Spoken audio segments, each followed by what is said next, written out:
It's a great honor to welcome you to the Rio Branco Institute, Mr. Minister, the home of Brazilian diplomacy, where generations of diplomats have been trained with a strong commitment to dialogue, peace, and international cooperation. Brazil and Armenia share deep historical and cultural ties, built on mutual respect and a shared dedication to multilateralism. Over the years, our diplomatic relations have strengthened across various fields, from trade to education, from technological and technical cooperation to cultural exchanges. I hail the signing of the Memorandum of Understanding between this institute and your counterpart in Yerevan.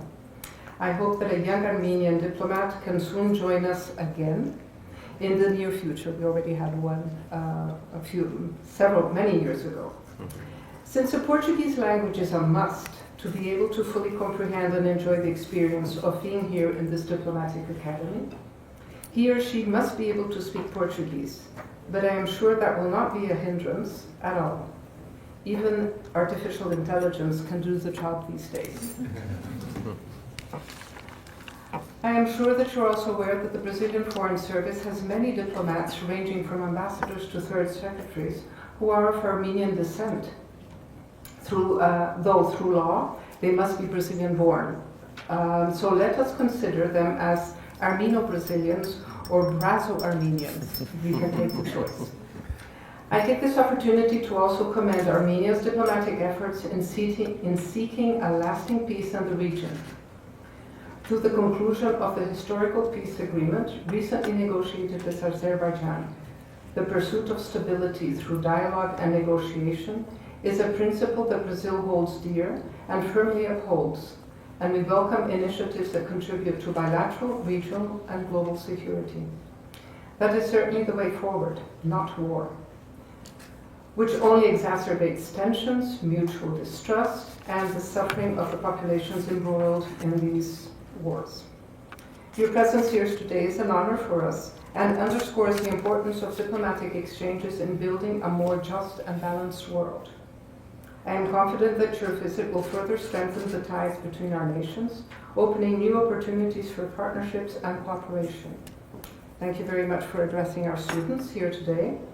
And I would like to now give the floor to Ambassador Pitaluga to just say a few words before we... Since November 2017, there were no meetings in high level between Brazil and Armenia. That is a historical moment, a historical visit. Previously, we had important visits of high-level diplomats of Armenia. Honorable Director, Ambassador Gurgel Valenci da Costa, thank you very much for your nice introduction, ambassadors, ladies and gentlemen. It is an honor to address this esteemed audience at the Rio Branco Institute, an institution known for its crucial role in shaping Brazil's diplomatic vision and its contribution to global discourse. I'm grateful for this opportunity to discuss with you the deepening ties between the Republic of Armenia and the Federative Republic of Brazil, reflect on the shared values and the promising future of our partnership, as well as to explore the role both our nations can play in advancing multilateral cooperation and sustainable development. And here it gives me particular pleasure to highlight that as a testament to our growing cooperation, a Memorandum of Understanding between the Rio Branco Institute and the Diplomatic Academy of Armenia was signed yesterday by myself and Minister Vieira.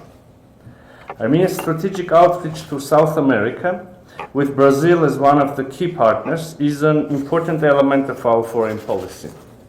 In 2024 alone, we intensified exchanges with Argentina, Uruguay, Mexico, and Peru, culminating in high-level visits and political consultations. Last year, we opened the resident embassy in Montevideo while accrediting ambassadors across South America and the Caribbean. These steps reflect our commitment to a broader, more active presence. Our diplomatic journey began in 1991 when Brazil became one of the first Latin American nations to recognize Armenia's independence. This milestone was followed by another in 2006 when Brazil opened the first resident South American embassy in Yerevan, a gesture of commitment that Armenia reciprocated with our own resident embassy in Brasilia in 2010. Over these 34 years, our relationship has flourished into a rich mosaic of political dialogue, cultural exchange, and cooperation. Yet the roots of our connection stretch far deeper, woven by the Armenian-Brazilian Armeno-Brazils, yes? Brazil-Armenian community. Yeah, but I like it very much. Community that has thrived here since the late 19th century. This community, numbering around 40,000 today, has left a lasting mark on Brazil. From commerce to academia, culture to public service, Armenian Brazilians have consistently excelled. Their blend of Armenian resilience and Brazilian vibrancy is a living bridge between Yerevan and Brasilia. Notably, Armenians have a substantial presence in Brazil's diplomatic service, with around 10 acting or retired Brazilian ambassadors of Armenian descent. Of course, at the heart of our partnership lie shared democratic values. Armenia and Brazil, with our robust civil societies, champion freedom, human rights, and the rule of law, principles tested and reaffirmed through our respective journeys. Armenia's Velvet Revolution in 2018, a peaceful revolution that restored democratic governance, echoes Brazil's triumph over authoritarianism. This shared commitment to democracy drives our political dialogue, reinforced by frequent high-level exchanges, officials engaging across continents to deepen trust, mutual understanding, and cooperation across various domains. In both Armenia's National Assembly and Brazil's Congress, parliamentary friendship groups strengthen this bond, fostering closer cooperation and reflecting the enduring connection between our peoples. I want to also highlight that Brazil's delegation at the 2024 Yerevan Dialogue Forum brought fresh perspectives on governance and sustainability, while your robust participation in the organization of the American States, America's Competitiveness Exchange event in Armenia, deepened our economic ties. These platforms highlight Brazil's role as a partner in fostering international discourse, an echo of the Rio Brանկо Institute's own mission. Beyond diplomacy, culture weaves an unbreakable thread between us. Armenians have long admired Brazil's artistic heritage, its samba rhythm, carnival colors, and literary giants like Machado de Assis.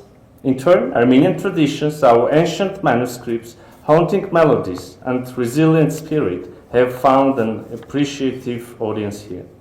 One of the standout moments was in 2024 when our embassy in Brasilia hosted a concert celebrating the 120th anniversary of Aram Khachaturian, Armenia's musical titan. His close ties with Claudio Santoro, Brazil's own compositional luminary, are a testament to the organic affinity between our peoples. Then there is football, a universal language that unites us with fervor. In the 90s, early 2000s, millennials, and today Armenian children and adults alike gathered around televisions cheering for Brazil's golden teams. Every World Cup victory imprinted Brazil into our collective imagination, a name synonymous with joy and excellence. This shared passion transcends borders, igniting conversations in Yerevan's cafes and Rio's streets alike. It's a reminder that our ties are not just institutional, but deeply human. Brazil is one of the largest economies in the world, while Armenia has demonstrated remarkable economic growth during recent years. There is a significant potential and mutual interest in expanding our bilateral trade. Connectivity is a vital component of trade. We support initiatives that enhance regional and intercontinental transport links. Armenia's strategic location at the crossroads of Europe and Asia presents unique opportunities for logistical and trade cooperation. While trade volumes remain relatively modest, we are committed to expanding commercial ties by facilitating direct business-to-business connections. In this context, cooperation between Enterprise Armenia and Apex Brazil represents a forward-looking step toward deeper economic engagement. High-tech, science, engineering, and R&D, tourism, agriculture, aviation, and space technologies, logistics stand out as particularly promising areas for partnership. Yesterday, with my colleague, Minister Vieira, we had the opportunity to discuss concrete measures to activate economic cooperation between Armenia and Brazil in these key sectors. And finally, politics. Armenia and Brazil are both active and vocal participants in multilateral forums, including the United Nations, the Organization of American States, and other international organizations. Together, we have supported each other's candidacies and initiatives, demonstrating our shared commitment to promoting peace, democracy, and sustainable development on the global stage. Brazil's recent term as a member of the United Nations Security Council was a testament to the country's global leadership, and Armenia stands ready to work closely with Brazil in future multilateral efforts.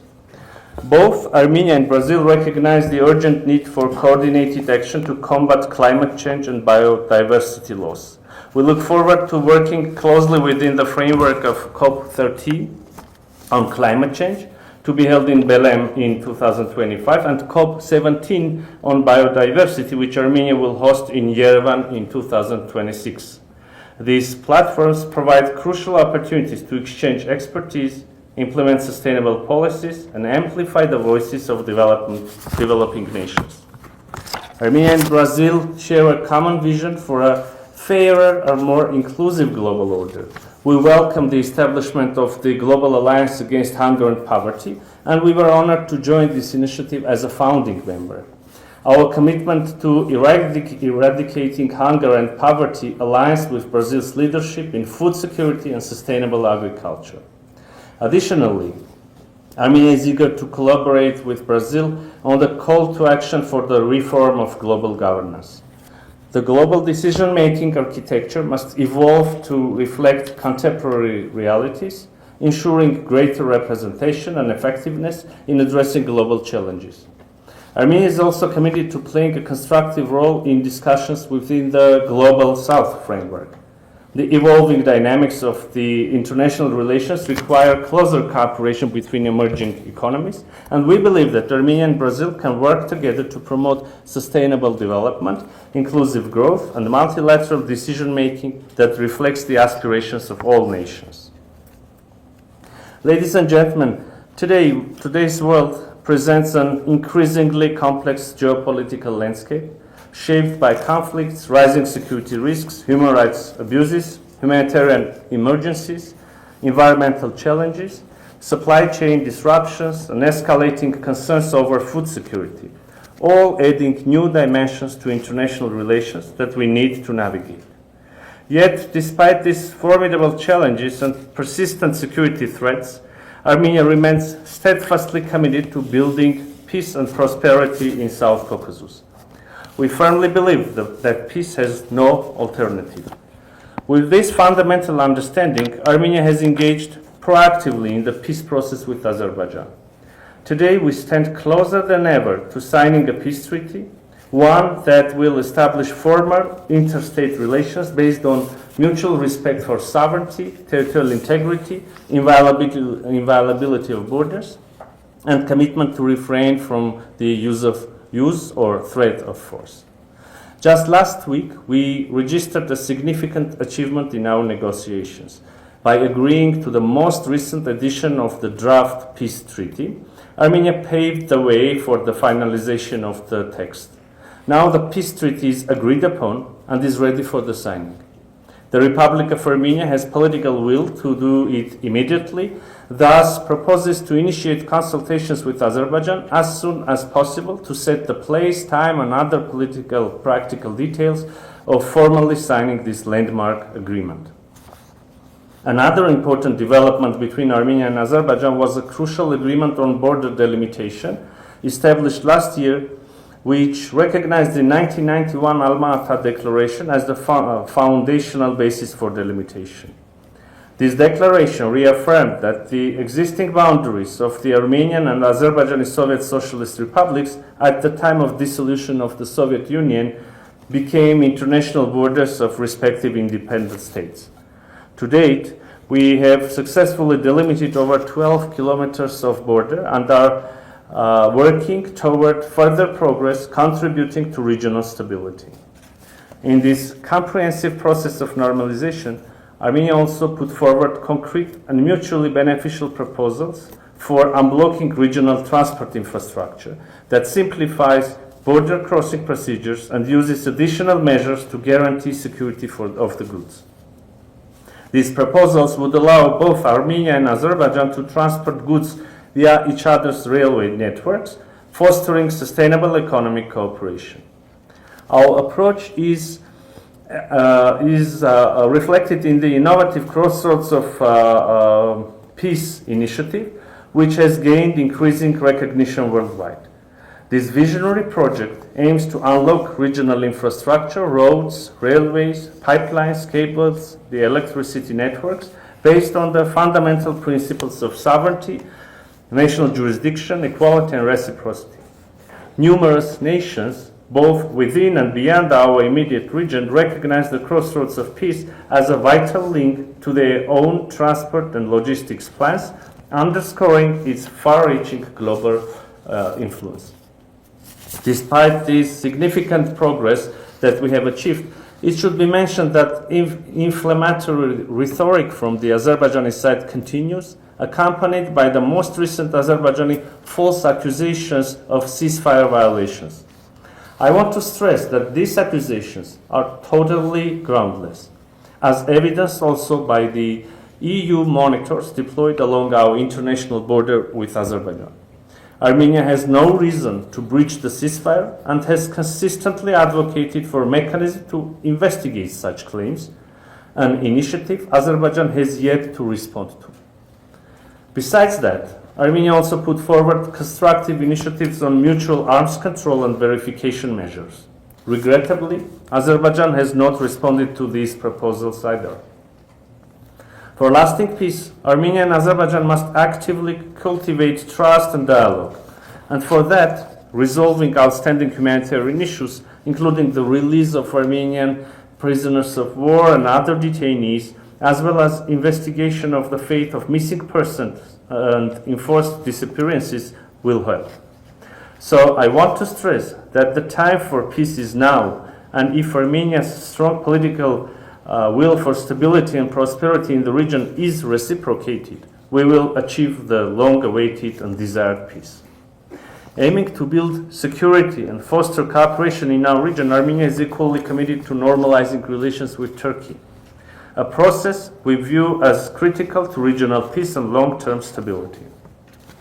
Some tangible progress is already registered with the establishment of direct flights and lifting of restrictions on air cargo transportation. Armenia also has completed construction and technical preparations at the Markara border crossing point with Turkey, which is now fully covered, served by the Armenian respective service. This crossing has already been opened occasionally during recent years for humanitarian purposes. High-level dialogue continues, including meetings with the Prime Minister of Armenia and the Turkish President, as well as my discussions with the country's foreign minister.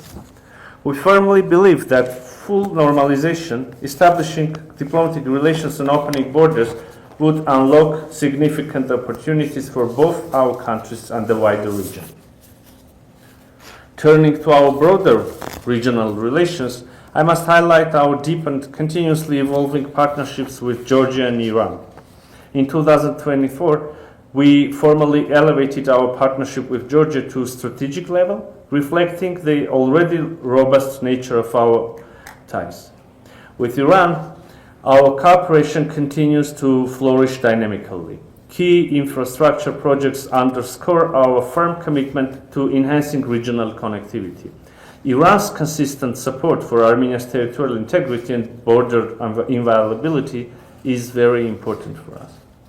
Armenia is also actively strengthening its strategic relations with the United States and the European Union. 2 months ago, we signed the Comprehensive Strategic Partnership Charter with the United States, marking a historic milestone in our collaboration. A relationship that continues to thrive under the new US administration, as evidenced by ongoing constructive engagements on high-level officials. With the European Union, we are currently negotiating a new ambitious partnership agenda that reflects the growing momentum in our relationship.